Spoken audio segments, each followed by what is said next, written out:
జ్యోతిషాస్త్రరీత్యా ద్వాదశ రాశుల్లో 5వ రాశి అయినటువంటి సింహరాశి మిత్రులారా, ఈ డిసెంబర్ 2025 గోచార గ్రహస్థితులను బట్టి ఈ నెల మీకు ఎలా ఉందని చెప్పడం. సూర్య భగవానుడు 4వ స్థానంలోను 5వ స్థానంలోను, కుజుడు 2వ స్థానంలోను, బుధుడు 4వ స్థానంలోను, గురుడు 9వ స్థానంలోను, శుక్రుడు 3వ స్థానంలోను, శని 7వ స్థానంలోను, రాహు 8వ స్థానంలోను, కేతువు 2వ స్థానంలో, చంద్రుడు చంద్రాష్టమంలోను కూర్చున్నారు. ఈ యొక్క డిసెంబర్ నెల ఎలా ఉంటుంది, శుభాశుభ ఫలితాలు ఎలా ఉన్నాయని చెప్పి చూసుకుంటే, ఉద్యోగస్తుల కింద తీసుకుంటే ఉన్నత స్థాయి వ్యక్తుల నుండి సహాయం వచ్చే అవకాశాలు ఉన్నాయి. విదేశీయ అవకాశాలు, పోస్టింగ్స్, ఆన్సైట్ వెళ్ళే అవకాశాలు బాగా కనబడుతున్నాయి. మీ పని పూర్తిగా గుర్తింపు పొందే అవకాశాలు బాగా ఉన్నాయని కూడా చెప్పచ్చు. మంచి అవకాశాలు, ప్రమోషన్స్, ప్రాజెక్ట్ అప్రూవల్స్ ఇవన్నీ కూడా వచ్చే అవకాశాలు గట్టిగా ఉన్నాయి. అదే సమయంలో ఒత్తిడి, స్ట్రెస్ కూడా పెరుగుతుంది. కొన్ని కోవర్కర్స్తో మాటలు పడే అవకాశాలు కూడా బాగా కనబడుతున్నాయి. ఇది కొంచెం మీరు చూసుకోవాలి. ఇంకా వ్యాపార పరంగా తీసుకుంటే అనుకోని ఖర్చులు వస్తున్నాయి. కుజుడు కొంచెం నెగిటివ్గా ఉండడం వల్ల మాటల వల్ల పార్ట్నర్షిప్, క్లయింట్స్ అపార్థాలు, పెద్ద పెద్ద పెట్టుబడులు కొంచెం అవాయిడ్ చేయడం మంచిది. అదేవిధంగా క్యాష్ ఫ్లో మాత్రం బాగుంటుంది. సర్దుబాటు చేసుకోవాలి పార్ట్నర్షిప్ దగ్గర. కొత్త ఆర్డర్స్ వచ్చే అవకాశాలు వచ్చాయి, కొత్త కాంట్రాక్ట్స్ వచ్చే అవకాశాలు ఉన్నాయి. లాభాలు, కొత్త అవకాశాలు మంచిగా వచ్చే అవకాశాలు కూడా ఉన్నాయి. మిశ్రమంగా ఉంది. ఇంకా ఆర్థికంగా తీసుకుంటే ఫారిన్ ఇన్కమ్స్, అంటే మీరు ఎక్స్పోర్ట్స్, ఇంపోర్ట్ బిజినెస్ చేస్తే మీకు ఫారిన్ ఇన్కమ్ వచ్చే అవకాశాలు ఉన్నాయి.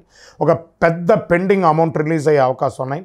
మంత్ ఎండ్లో ఇన్ఫ్లో ఉంటుంది. మీకు అన్నెసరీ ఖర్చులు అంతా కొంచెం తగ్గించండి. ఇల్లు, వాహనం మీద ఎక్స్పెండిచర్ పెట్టడం తగ్గించుకోండి. కుటుంబ అవసరాలు పెరిగే అవకాశాలు కనబడుతున్నాయి. ఇంకా రియల్ ఎస్టేట్ పరంగా కొనుగోలు, అమ్మకాలు మిశ్రమంగా ఉందని కూడా చెప్పచ్చు. లీగల్ ఇష్యూస్ వల్ల కొంచెం జాగ్రత్త పడండి. రియల్ ఎస్టేట్ వాళ్ళకి డాక్యుమెంట్స్ అంతా కేర్ఫుల్గా చెక్ చేసుకోండి. ఇది చాలా ముఖ్యం.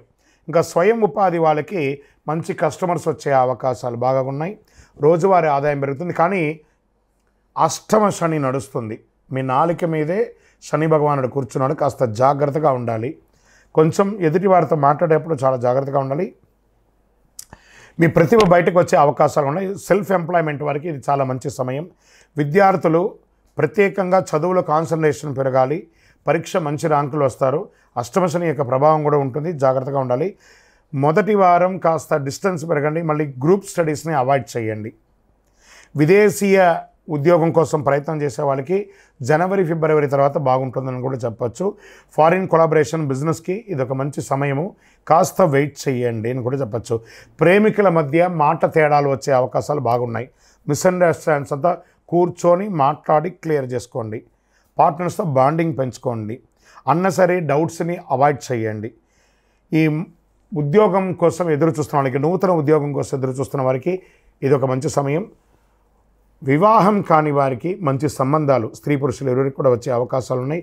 ఇంట్లో శుభ కార్యక్రమాలకి మంచి సూచనలు పెరుగుతున్నాయి. డిసెంబర్ ఫస్ట్ వీక్ కుటుంబంలో చిన్న చిన్న అలజడి అని కూడా చెప్పచ్చు. పిల్లల ద్వారా కొంచెం చిన్న చిన్న మిస్అండర్స్టాండింగ్స్ వస్తుంది. చదువు బాగా ఉంటుంది. ఆరోగ్యం పట్ల చాలా జాగ్రత్తగా ఉండాలి. గొంతు, మాటలు, ఇక టంగ్ మీద కొంచెం ఇబ్బంది పడే అవకాశం ఉంది. డైజెషన్ సిస్టమ్ కొంచెం ఇబ్బందిగా ఉంది. స్ట్రెస్ వచ్చే అవకాశాలు ఉన్నాయి. బ్యాక్ పెయిన్, మెంటల్ కొంచెం స్ట్రెస్ అనేది ఎక్కువ ఉంటుంది. జాగ్రత్త పడనని కూడా చెప్పడం జరుగుతుంది. ఈ నెలంతా కూడా మీరు సూర్య నమస్కారం, ఆదిత్య హృదయం చెప్పండి. సూర్య నమస్కారం చేయండి. ఓం హ్రాం హ్రీం హ్రౌం సహ సూర్యాయ నమః అని 108 సార్లు ఆ మంత్రాన్ని జపం చేస్తూ ఉండండి. శనివారాల్లో మీ ఇష్టదైవం లేదా మీ కులదైవం దేవాలయంలో మీ వయసు ఎంత ఉందో అన్ని నువ్వుల నూనెతో దీపం వెలిగించండి. మంగళవారాల్లో హనుమాన్ చాలీసా పారాయణం చేయండి. చంద్రాష్టమం 27/12/2025 3 గంటల 10 నిమిషాలు ఉదయం నుండి 29/12/2025 7 గంటల 41 నిమిషాలు సాయంత్రం వరకు, అంటే ఈ 2.5 రోజులు సంతకం పెట్టేటప్పుడు జాగ్రత్త, వాహనం నడిపేటప్పుడు జాగ్రత్త, ఇతరులతో మాట్లాడేటప్పుడు చాలా జాగ్రత్తగా ఉండవలసినటువంటి ఒక సమయం. ఓవరాల్ ఈ నెలంతా కూడా కాస్త మిశ్రమంగా ఉంది కాబట్టి సింహరాశి వాళ్ళు కాస్త జాగ్రత్తగా ఉండవలసినటువంటి నెల అని కూడా చెప్పడం జరుగుతుంది. విజయోస్తు.